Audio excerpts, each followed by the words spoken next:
beliau mengatakan min alamati mautil qalb.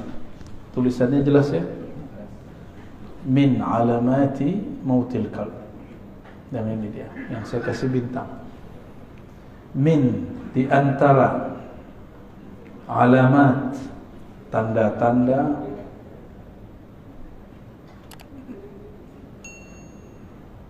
alamat ini artinya tanda-tanda ya.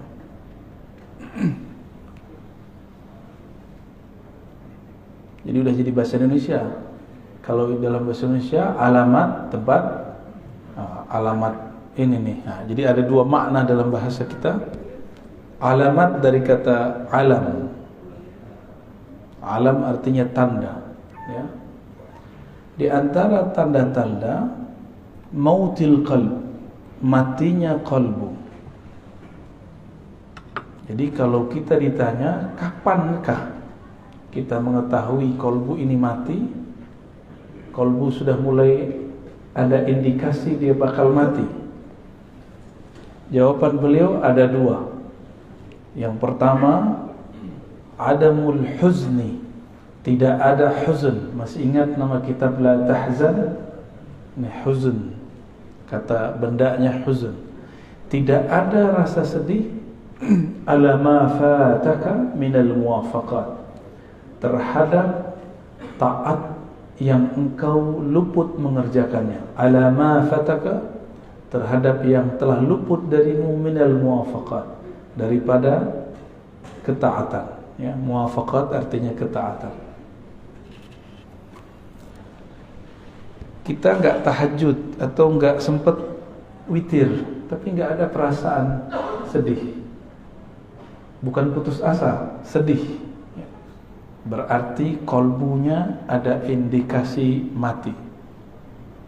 Mati separuh lah ya, mati seperempat lah. Ini mulai hati-hati. Apalagi yang disebut muwafaqat. Tahajud itu taatnya badan, taat nafsiyah namanya. Muwafaqat ya, ada yang di badan, ada yang di akal. Kajian-kajian yang bermutu, kuliah-kuliah yang bermanfaat, itu amal juga, taat juga, tapi taat akliyah. Kita tidak mengikuti kajian-kajian bermutu, kuliah-kuliah yang bermanfaat, dan tidak merasa menyesal, nggak merasa sedih, berarti akalnya mati, gitu ya. Malam tadi witir nggak? Witir itu kalau di thariqat saya wajib, bukan fardu, wajib. Jadi saya membedakan fardu dengan wajib. Fardu 5 waktu. Kenapa disebut wajib? Karena Nabi SAW idza tarakahu qadah. Nabi jika meninggalkannya, Nabi mengqadanya. Dan mengqadanya lebih serius daripada salat-salat yang lain. Kalau salat yang lain itu masih ada opsi-opsi dari beliau. Dan wajib ini juga bisa diartikan sesuatu yang didisiplinkan. Jadi Nabi mengqada amal-amal sunnah yang sudah dibiasakan. Zikir pagi petang ketinggalan sama kita, diqada enggak? Nah, zikir pagi petang ini sebenarnya ada tipsnya kalau kita lagi sibuk. Zikir pagi petang itu yang inti adalah subhanallah, alhamdulillah, la ilaha illallah, Allahu akbar, la haula wala quwata illa billah. Salawat 100, semuanya 100. Antum lagi sibuk 10-10. Sibuk juga, yaudah satu napas deh baca 7 kali ya. Subhanallah, alhamdulillah, subhanallah. Yang penting ada zikirnya pagi sore, pagi sore, pagi sore. Tapi kita sesibuk apa sih? Kayaknya punya kesibukan apa gitu. Adakah sesuatu yang lebih menyibukkan dari Allah Subhanahu wa ta'ala? Apakah ada sesuatu yang lebih besar daripada Allah Subhanahu wa ta'ala? Saya capek, saya gak sempat witir. Ya salah ya. bisa capek-capek untuk dunia tapi tidak mau berlelah payah untuk akhirat. Wajar kalau nanti di akhirat jadi miskin, karena di dunia tidak mau kerja keras untuk akhirat. Orang yang malas-malas waktu mudanya, tuanya gimana? Ya kismin, susah nanti, menyusahkan orang dia nanti. Orang-orang yang tidak belajar di masa mudanya, tuanya dia juga nyusahin orang alim. Tapi orang alim ini senang disusahin. Seperti orang tua senang kalau anaknya manja, selama dia masih sanggup. Tapi apakah itu berlanjut terus? Maka wajar Al-Quran itu enggak bicara ibtaghi minad dunya, ibtaghi dunya, enggak, cari dunia, enggak ada ayatnya. Yang ada cuma ibtaghi fima ataqallahu daral akhirah. Yang kamu cari akhirat, yang kamu berlelah, bersusah payah itu akhirat. Maka temukanlah akhirat kita di dalam pekerjaan. Saya sering menyebutkan, Bapak Ibu, sahabat-sahabat yang masih aktif bekerja, kalau kita bekerja adil kalau pemimpin, amanah jika seorang yang mendapatkan jabatan, tidak korupsi, tanggung jawab, inilah akhiratnya dunia kita. Jadi kalau kita bekerja, temukan akhirat di dalamnya. Ada akhirat di dalam kerja kita.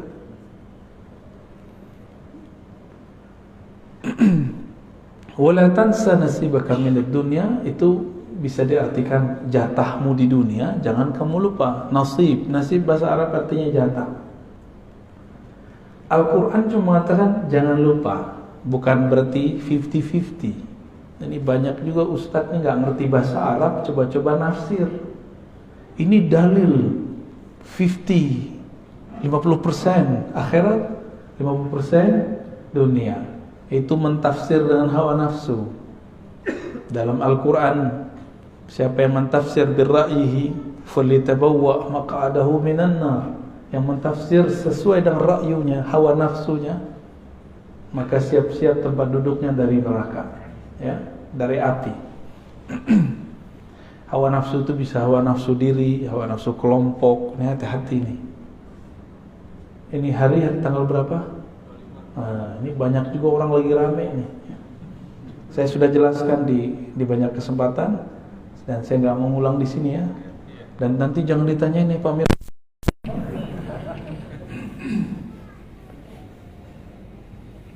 Dan yang kedua, tadi yang pertama ini dia. Yang kedua, tarkun nadam, tidak ada meninggalkan nadam. An-nadam artinya penyesalan. Ala ma fa'altahu min wujudiz zallat, terhadap yang kau lakukan dari zallat. Apa arti zallat? Ketergelinciran dalam dosa. Ada perasaan nyesel gak dengan masa lalu? Kalau ada, berarti kolbunya masih sehat, ya. Semua kita punya masa lalu. Gak usah disebut-sebut ke orang, gak usah diceritain ke siapa saja. Cukup kisahkan itu kepada Allah. Ini ketika Nabi SAW mengatakan an-nadamu taubah, menyesal itu tobat.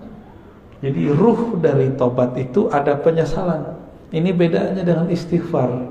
Istighfar itu cuma minta dihapus. Tapi kalau taubah ada rasa menyesal. Jadi kayak kolbu kita remuk gitu rasanya. Kalau ingat, kolbu yang keras langsung menjadi pecah. Air mata pun bisa mengalir, air bulu roma pun berdiri kalau ingat. Oleh karena itu, dalam latihan zikir kami, biasanya sebelum zikir kita cek kolbu itu pakai taubat. Jadi ntar diajak yang hadir zikir itu, ayo kita istighfar. Jika kolbunya tersentuh oleh istighfar, berarti kolbunya masih sehat. Kalau enggak, berarti ada masalah. Istighfar ini juga harus spesifik. Jangan doa doang yang spesifik. Ini kan beberapa ustadz mengajarkan jamaah doa yang spesifik. Oke, sebelum kamu doa yang spesifik, istighfar juga spesifik. Jadi sebutkan kepada Allah, ya Allah, saya punya dosa ini. Dalam hati kita ngomong. Nah, itu yang disebut ngaku, menyesal. Ya. Dan saya yakin yang hadir termasuk saya yang berbicara ini tidak ada yang dijamin dari maksiat. Dulu, sekarang, nanti kita nggak tahu ya. Oleh karena itu buang-buang jauh rasa diri ini suci. Berarti kalau begini, orang-orang yang merasa sok suci itu kolbunya mati, walaupun zahirnya taat. Orang yang merasa sok suci. Siapa lagi? Orang yang merasa paling benar. Orang yang merasa paling benar tidak akan pernah menyesali perbuatannya. Benar gak? Nah, ini sisi lain. Kalau tadi dosa zahir, sekarang dosa intelektual, dosa spiritual. Salah satu dosa spiritual, indikator kolbunya mati, dia tidak pernah menyesali pemikirannya, tidak pernah insaf, tidak pernah mundur merevisi kata-katanya. Seorang Rasulullah masih merevisi kata-katanya, apalagi cuma seorang ustaz, apalagi seorang pimpinan rumah tangga kah, suami istri. Kita harus membuang ego itu. Jangan sok perfeksionis mengatakan saya kalau begini ya begini. Itu namanya keras hati, bukan pendirian. Kalau jelas salah, katakan salah. Oh, berarti saya salah. Kok kolbu susah untuk mundur? Barangkali kita kurang mencahayai kolbu dengan nama Allah Al-Latif. Maka saya menyarankan diri saya sendiri dan antum semua baca nama Allah Ya Latif. Imamuna Abdul Hasan Asy-Syadzili menganjurkan baca Ya Latif, ya. Ya Latif. Itu 129. Baru ada efeknya. Ya Latif, Ya Latif, Ya Latif. Wahai yang maha lembut, wahai yang maha halus. Mata dipejam, dipanggil Allah dengan hati. Dan rasakan kolbu kita akan lama-lama lembut, lembut, lembut, lembut ya. Nanti antum akan gampang minta maaf. Jadi orang yang susah minta maaf tuh ya latifnya kurang ya. Ini biasanya nih ibu-ibu ya selalu benar ya, kata bapak-bapak. Tapi saya ketemu kok perempuan yang gampang minta maaf. Tapi kalau kata kawan kita, keluar loh sama perempuan. Tapi itu bukan diskredit perempuannya. Mungkin perempuan ini terlalu halus. Wallahu a'lam bishawab. Tapi Allah yang lebih halus, yang maha halus pun menyebut dirinya afuwun, ghafurun, ghafarun. Ghafurun, ghafar. Allah menyebut dirinya afu, maha pemaaf. Kenapa kita enggak pemaaf? Saya heran ada tokoh agama ngomong kalau kita disakiti, kita balas lebih jahat lagi. Kalau ada orang berbuat baik, kita balas lebih baik. Itu setan ngomong begitu. Separuh benar, separuh salah. Kalau ada orang menyakiti, tidak balas menyakiti, itu baru waliullah. Ya, kita dihujat nggak balas menghujat, ente wali. Wali Allah kan la yakhafuna laumata laim. Dia tidak takut cacian orang yang mencaci. Karena dia sibuk kolbunya dengan Allah. Mau orang caci maki, mau orang puji, kolbunya sibuk dengan Allah Subhanahu wa taala. Ketika ada orang memujinya, dia memulangkannya kepada Allah. Jika ada orang mengkritik yang mencacinya, maka dia pulangkan ke dirinya. Oh, mungkin aku yang buruk ya Allah, mungkin ini teguran darimu. Maka seorang kekasih Allah, jikapun dia dicaci, dia dimaki, dia dikata-katain, dia tidak lihat antum yang kata-katain. Yang dia lihat mungkin ini teguran dari Allah Subhanahu wa ta'ala. Atau mungkin ini ujian. Saya emosi atau tidak? Ya. Gimana? Antum dicaci maki emosi ya, panas ya? biasa aja lah ya. Rasulullah SAW itu makhluk yang paling banyak dicaci. Benar. Oh, di Quran lengkap, majnun, asatirul awwalin, dhalla. Macam-macam. Nabi itu gila. Adakah cacian yang lebih tinggi dari gila? Enggak ada, itu paling tinggi udah. Agak rendah dikit, asatir awwali, suka mendongeng. Rasulullah ini suka membawa kisah-kisah masa lalu. Bahkan itu menjadi perintah di Quran. Waqsusil qasasa. Bagi mereka ini dianggap sebagai dongeng. Dongeng apa lagi nih gitu ya.